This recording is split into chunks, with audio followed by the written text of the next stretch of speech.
Hello, my dear viewers. I am dealing with die.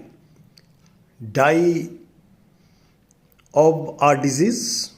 For example, he died of cholera, he died of typhoid, he died of pneumonia, etc. Die for. He died for his motherland, he died for his country, own country, etc.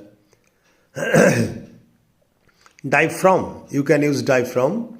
For example, he died from overwork, he died from hard work, etc.